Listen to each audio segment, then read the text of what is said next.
पहले से शुरू किया जा चुका है आलमी ऑनलाइन मुशायरे का। 2 आलमी ऑनलाइन मुशायरे हो चुके हैं और इसके अलावा दूसरा सिलसिला जो है वो शाम अफसाना का शुरू किया गया है, जिसकी पहली नशिस्त हो चुकी, अब दूसरी नशिस्त जो है वो ज़ेर तश्कील है। इसके अलावा एक तीसरा सिलसिला जो हमने शुरू किया है वो है मुकालमाती नशिस्त का, टॉक शो का। इसमें जो है हर 2 हफ्ते में एक नशिस्त मुनाकिद की जाएगी ये, और मुख्तलिफ मौजू पर जो मौजू के हवाले से माहिरीन होंगे उनको मदऊ किया जाएगा, उनसे सवालात किए जाएंगे और उस मौजू के हवाले से बहस की जाएगी, ताकि तहकीक करने वालों को इल्म व अदब से वाबस्ता लोगों की मालूमात में इजाफा हो और उन्हें अपनी तख्लीक में जो है मज़ीद निखार पैदा करने नए नए मौजू जो है उनके पास आए और इस तरह से इल्म व अदब की जो है तरक्की व तरोइज मुमकिन हो सके। तो आज की जो मुकालमाती नशिस्त है वो इस सिलसिले की पहली मुकालमाती नशिस्त है और मौजू है उसका उर्दू अफसाना और उसकी जदीद इज़हारी सूरतें। तो इस सिलसिले में जिन माहिरीन को आज की नशिस्त में अपने ख्यालात का इज़हार करने के लिए मदऊ किया गया है, उनमें एक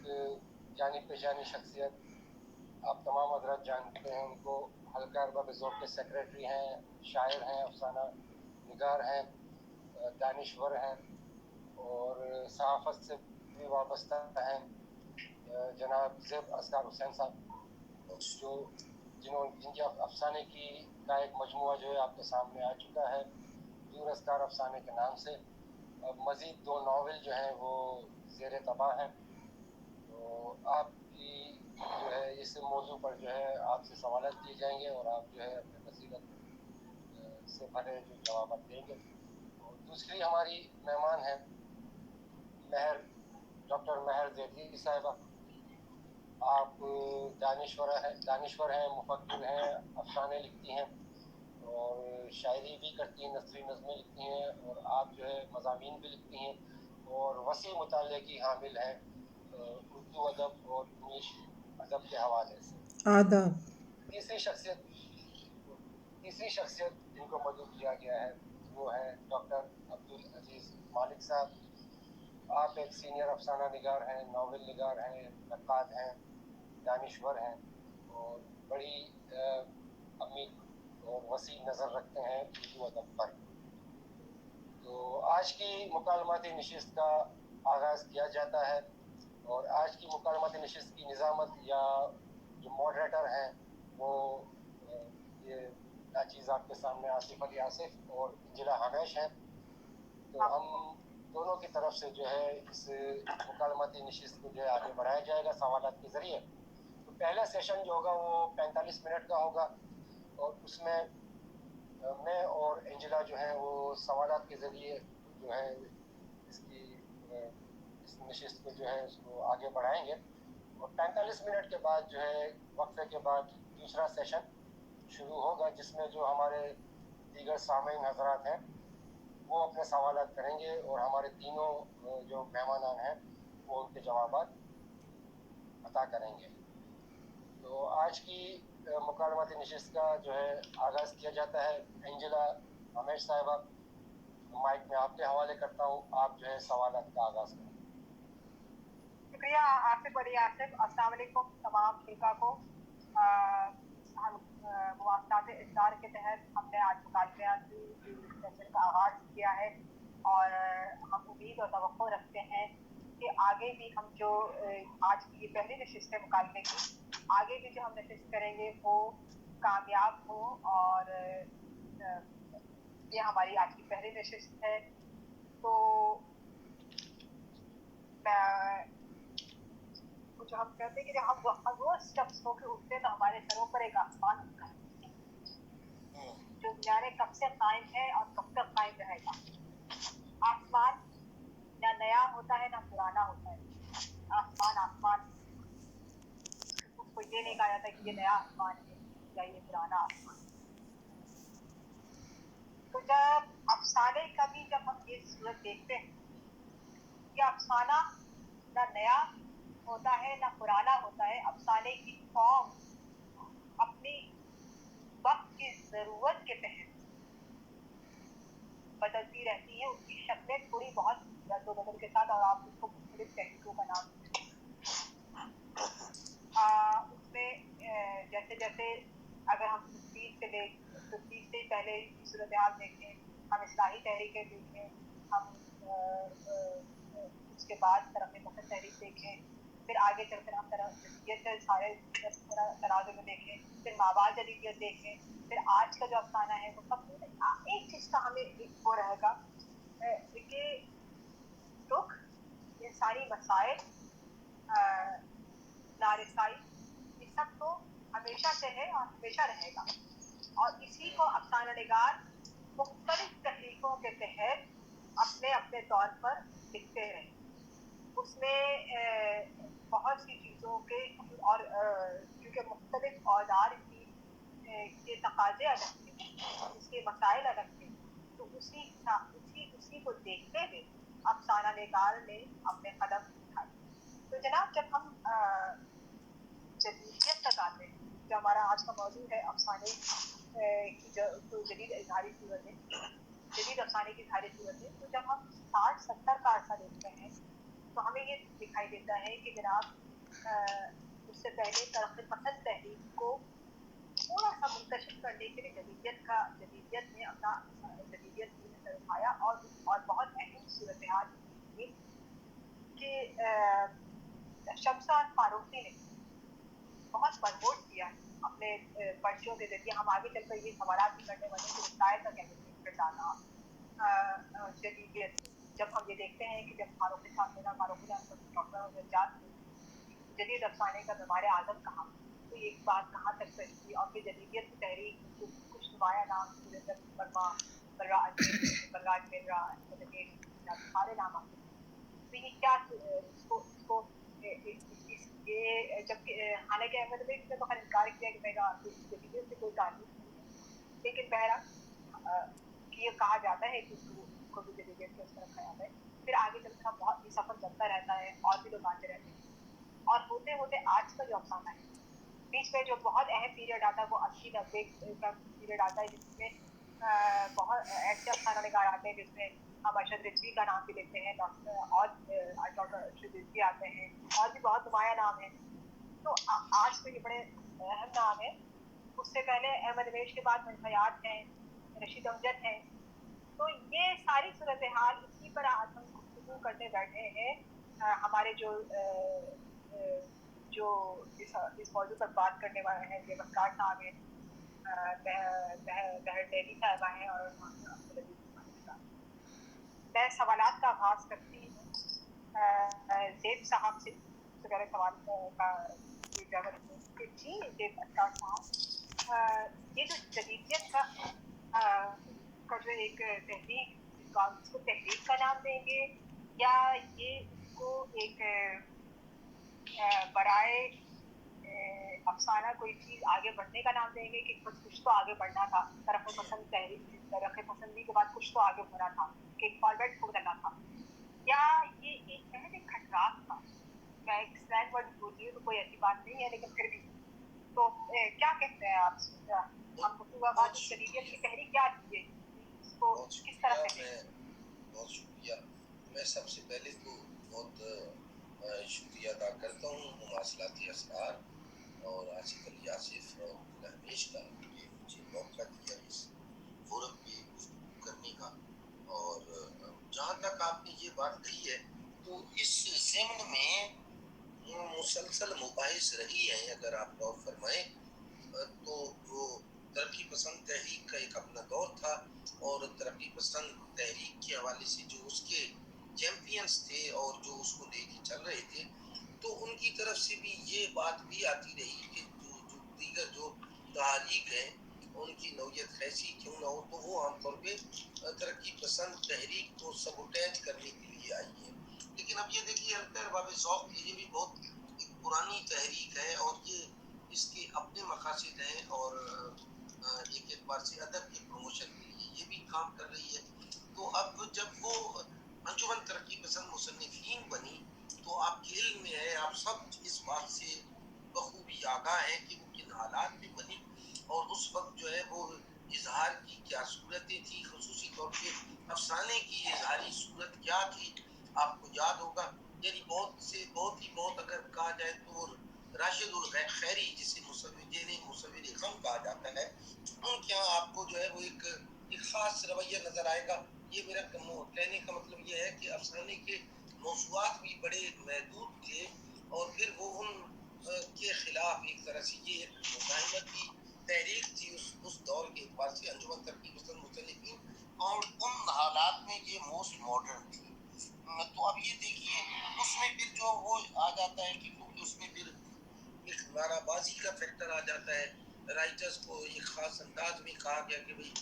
جو ہے وہ مزدور اور کسان اور وہ اس تناظر میں چیزوں کو دیکھیں, لیکن ظاہر ہے زندگی آگے بڑھتی ہے بالکل ایسی جیسے جو ہے وہ انجمن ترقی پسند مصنفین کا بننا, سجاد ظہیر کا آنا اور وہ پورے گروہ کا گروپ جو ہے وہ پورا جو ہے وہ ظاہر ہے وہ بڑا ان کا کام ہے, جس میں رشید جہاں ہیں, محمود ظفر ہیں, علی احمد ہیں اور پھر جو ہے سجاد ظہیر کی جو بیگم ہے, کیا نام تھا ان کا, وہ جو ہے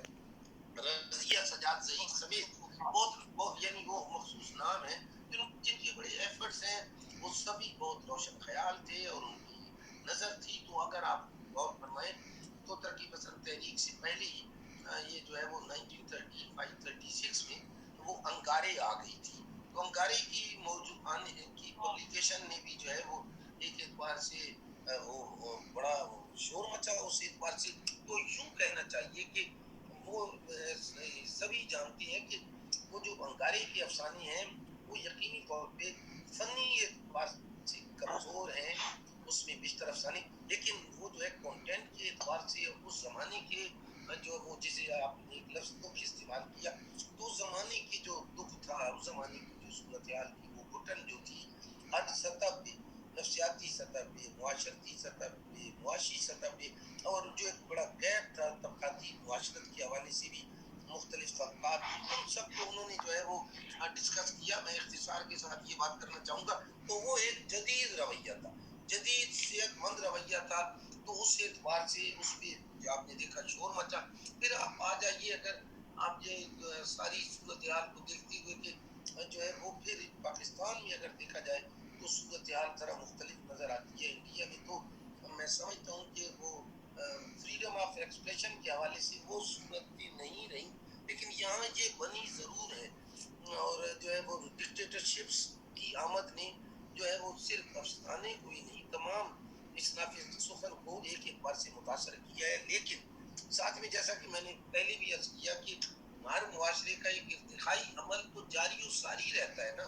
آپ ارتقاء کو کسی بھی صورت میں کتنی پابندیاں لگا لیں مختلف فیلڈس میں, تو وہ آپ روک نہیں سکتے. یہ بالکل ایسی جیسے نظم اور شاعری کے اعتبار سے راشد نور مین راشد آ گئے, انہوں نے جو ہے وہ آزاد نظم کی وکالت کی. پھر جوش ملی آبادی آ گئے, اور پھر جو ہے آپ دیکھتے ہیں آج نسلی نظم کی پھر بات ہو رہی ہے. تو مجھے یہ کہنے دیجیے کہ اظہار کی مختلف جو نئی صورتیں جو ناگزیر تھیں, کیونکہ ایک سطح پہ ایک جمود آ گیا تھا, تو اس ساری صورتحال کے اندر جو ہے جیسے انجلا نے کہا کہ تکنیک کے اعتبار سے, فارمیٹ کے اعتبار سے, چیزوں کو مور ایکسپریس کرنے کے اعتبار سے نئے اظہاری وسائل تلاش کیے گئے, میں اسے یوں کہوں گا. اور مزید جو ہے وہ زیادہ کانشیسنس جب آتی چلی گئی, تو پھر بہت سے پرانے اصولوں کو چھان پٹک کے دیکھا گیا. یہ بات آئی کہ کیا فارمولا بیسڈ افسانے لکھے جا سکتے ہیں, فارمولا بیسڈ کہانیاں سامنے آ سکتی ہیں, تو وہ یہ پتہ چلا کہ نہیں. بلکہ میں تو یہ تک کہوں گا کہ پھر خود افسانہ بھی ایک سوال بنا. افسانہ نگار کو افسانہ کہنے کے لیے اس کے بہت سے سامنے سوالات آ کے کھڑے ہو گئے. نئی دنیا کے اعتبار سے چیزیں اب اتنی آسان نہیں تھیں کہ آپ جو ہے وہ ایک اور ایک دو طے کی جو ہے وہ مختلف جو ہے وہ کہنا چاہیے کہ آپ جو ہے تفہیم دیتے رہتے, وہ صورتحال نہیں تھی. تو آپ دیکھیں تو 60s کی جو جدیدیت ہے وہ آج کی جدید افسانے کی مناسبت سے میں کہہ رہا ہوں وہ آپ کو خاصی مختلف نظر آئے گی. پھر یہ کہا جاتا ہے، اس معاملے میں میرا تھوڑا سا اختلاف ہے، میں اس سے اتفاق نہیں کرتا کہ جو ہے مارشل لاز جو آتے رہے ہیں اور جو آمرانہ حکومتیں آتی رہی ہیں، انہوں نے جناب کچھ ٹیمپٹ کر کے یا کسی اور طریقے سے جو ہے وہ تخلیق کو متاثر کیا نہیں۔ افسانے کا ارتقاء لازم تھا، وہ اپنے طور پہ اس کی وہ ایک ارتقائی یہ کوئی صورت کھڑ کھڑ کی لازم آواز نظر آ رہی مسلسل، بیچ میں ڈسٹربنس بہت آ رہا ہے۔ تو باقی جو حضرات ہیں میں ان سے تماس کرتا ہوں کہ وہ اپنے مائک جو ہے بند کر دیں تاکہ وہ ڈسٹربنس نہ رہے مکالموں کی۔ ہاں، تو میں یہ عرض کر رہا تھا کہ اس پورے عرصے میں اگر آپ غور فرمائیں تو وہ جو ارتقاء کے جو تقاضے بنتے ہیں نا، اس ارتقاء کے تقاضوں کے کی یہ چیز مرہون منت تھی کہ آپ انشائیہ کو بھی دیکھ رہے ہیں، یعنی یہاں پہ اگر آ جائیے ڈاکٹر وزیر آغا انشائیہ کے بارے میں ایک نقطہ نگاہ دے رہے ہیں، احمد حمیش نثری نظم کے حوالے سے بات کر رہے ہیں، اور جو ہے وہ پھر جدید افسانے کے حوالے سے بھی بات ہو رہی ہے، اور یہ ایٹ ٹائمز یہ بھی ہوتا ہے کہ ایک تخلیق کار کا اپنا نقطہ نگاہ اپنے فن کے بارے میں مختلف ہو سکتا ہے، لیکن اسے آبجیکٹیولی دیکھا جائے گا تو آبجیکٹیولی اگر آپ دیکھتے ہیں تو پھر آپ کو یہاں پہ میں بہت سی باتوں کو چھوڑتے ہوئے یہ بات کہہ رہا ہوں کہ یہاں پہ واقعی وہ ڈاکٹر احمد سجاد، رشید امجد اور پھر احمد امیش اور یعنی جو جدید افسانے کی جو صورتیں بن رہی ہیں اس میں ان سب جو ہے وہ رائٹرز کا ایک عمل دخل شروع ہوتا ہے، اور ساتھ میں یہ بھی بات سامنے آتی ہے کہ جو ہے وہ افسانے کے اندر شعریت کی صورت کس طرح سے ہے۔ ایک سطح ایسی آ رہی ہے جہاں پہ اگر آپ غور فرمائیں گے تو جیسا کہ میں نے عرض کیا انشائیہ کے تعلق سے چیزوں کو طے کیا جا رہا ہے، اور جو ہے وہ conventional and non conventional writings کے بارے میں بھی جو ہے وہ اس کی بھی چھان پٹک کی جا رہی ہے، آرٹ کے حوالے سے چھان پٹک کی جا رہی ہے، فلسفے کے حوالے سے، نفسیات کے حوالے سے، تو جدید اس زمانے میں سائنس، نفسیات اور جو ہے آرٹ فارمز یہ ساری آپ غور فرمائیں گے تو مدغم ہوتی نظر آ رہی ہیں، اور افسانہ نگار ان ساری فارم سے کسی نہ کسی سطح پہ فائدہ اٹھاتے ہوئے نظر آ رہے ہیں اپنے آپ کو ایکسپریس کرنے کے لیے، افسانے کو ایکسپریس کرنے کے لیے۔ تو افسانے کے بارے میں وہ جو روایتی تصور تھا اس میں بھی اگر آپ غور فرمائیں تو کہانی پن کو بھی جو ہے وہ ایک لحاظ سے اس کو بھی ایگزامن کیا گیا ہے۔ آپ علم ہوگا رشید امجد کے لحاظ سے کہانی پن کا ایک بالکل الگ تصور نظر آتا ہے آپ کو، ہمیں نظر آئے گا، اور جو ہے محمود واجد کی یہاں ایک بالکل الگ تصور نظر آئے گا، اور جو ہے وہ احمد امیش کے یہاں الگ تصور نظر آئے گا۔ تو میرا اب یہ کہنے کا مطلب یہ تھا کہ اس میں بہت سی آئیں، اور وہ جو ہے وہ پھر اس کے ساتھ بھی خود افسانہ نگار کو اپنے شعور کو بھی ایک اعتبار سے اپنی شعوری سطح بھی بلند کرنی تھی۔ اب یہ میں ریلیٹیو ٹرمز میں کہہ رہا ہوں بلند کرنی تھی، تو وہ جو شعوری سطح جب بلند ہوتی ہے پھر آپ یہ اندازہ ہوتا ہے کہ چیزیں اتنی آسان نہیں ہیں جتنی آسان جو ہے راشد الخیری کے دور میں تھی، منشی پریم چند کے دور میں تھی، راجندر سنگھ بیدی کے دور میں تھی، یا ایون یہ جو ہے نئے جو لکھنے والے تھے شوکت صدیقی صاحب کے دور میں تھی، اشفاق احمد کے دور میں تھی، ممتاز مفتی کے دور میں تھی۔ اس سے زیادہ اہم چیزیں جو ہے وہ بعد میں جو گمبھیرتا ہے وہ بڑھتی ہوئی نظر آتی ہے، اور آج کے افسانہ نگاروں کے سامنے بات بنیادی سوالات اٹھ کے کھڑے ہو گئے۔ بالکل اسی طرح سے شاعروں کے لیے بھی ہیں، اب شاعری اس طرح سے جو ہے وہ آپ ایک طرح سے آوازہ کسنے کے انداز میں شاعری نہیں کر سکتے، کیونکہ آپ کو تاریخ کو بھی جواب دینا ہے، اور تاریخ کا مستقبل میں آپ کو آپ کے سامنے جیسا کہ میں نے عرض کیا کہ فلسفہ، نفسیات، ایون انسانی حقوق کے تعلق سے بالکل ایسے ہی جیسے صحافت میں بھی صحافتی کوریج میں بھی تبدیلیاں آ گئی ہیں۔ آصف صاحب آپ تو جانتے ہی ہیں، اور یہاں پہ جو ہے وہ موجود ہیں وجی وارسی صاحب بھی، جام صاحب نے بڑا اچھا ان کی کتاب بھی آئی ہے کراچی کا آشوب اور اردو افسانہ، اور پھر جو ہے وہ یہاں پہ وجی وارسی بھی مجھے اس وقت نظر آ رہے تھے، تو یہ سارے دوست بیٹھے، مسعود قمر صاحب موجود ہیں، میں جبی ہیں، اور ڈاکٹر حنا موجود ہیں، تو خود اجلا کی اپنی نظر ہے، پھر جو ہے لوگ میں سمجھتا ہوں عبدالعزیز ملک صاحب موجود ہیں، محترمہ ڈاکٹر مہر زیدی موجود ہیں، تو یہ میرے لیے خوشی کی بات ہے کہ میں ان سب دوستوں کے سامنے یہ بات کر رہا ہوں، اور ان کی ان چیزوں پہ نظر ہے کہ شعوری سطح کی جو میں بلندی کی بات کر رہا ہوں وہ میں ریلیٹیو ٹرمز میں کر رہا ہوں، کہ وہ بنیادی سوال सवालात भी सामने आ गए, क्योंकि इस अरसे में कहते हैं ना पुलों के नीचे से बहुत पानी गुजरा है। तो जंगें हुई, जंगों के बाद फिर यहाँ हमारी दाखिली सतह पे जो तब्दीलियां आई है इस सब कॉन्टिनेंट में, और पहले जो आपके ख्यालात इंडस्ट्रियलाइज सोसाइटी के ताल्लुक से थे, इंडस्ट्रियलाइजेशन के हवाले से थे, उनमें भी तब्दीलियां वाकई हुई। क्योंकि इस अरसे में यहाँ पाल सार्त्रे भी आपने देखा, वो भी एक फैक्टर आ गया, और फिर एल्बर्ट कॉम्यू सामने आ जाती है। फिर स्ट्रीम ऑफ कॉन्शियसनेस की बात जो है वो जो है वर्जीनिया वुल्फ के हवाले से सामने आई। तो कहानी ने, अफसाने ने यकदम छलांग लगाई अगर आप गौर फरमाएं। तो फिर यहाँ पे एक और बात मैं अर्ज करूँ कि अब ये जो डिफरेंट आर्ट फॉर्म्स हैं इंक्लूडिंग थिएटर, ड्रामा, तो आज का अफसाना निगार मेरे ख्याल में जो है इन सारे वसाइल से फायदा उठाने का अहल है, उठा सकता है। आप ये नहीं कह सकते। बहुत बहुत शुक्रिया जैद साहब, आपने काफ़ी मुख्तसर वक्त में जो है एक बहुत ही जो है आपने डिटेल के साथ जो है काफ़ी जावियों पर जो है आपने अफसानों के इर्तिका पे बात की। अब मैं ज़रा इसी में से जो है आपने जो जंग की बात की, तो उसी के हवाले से मैं अब अगला क्वेश्चन जो है मैं करूँगा डॉक्टर अब्दुल अजीज मालिक साहब से।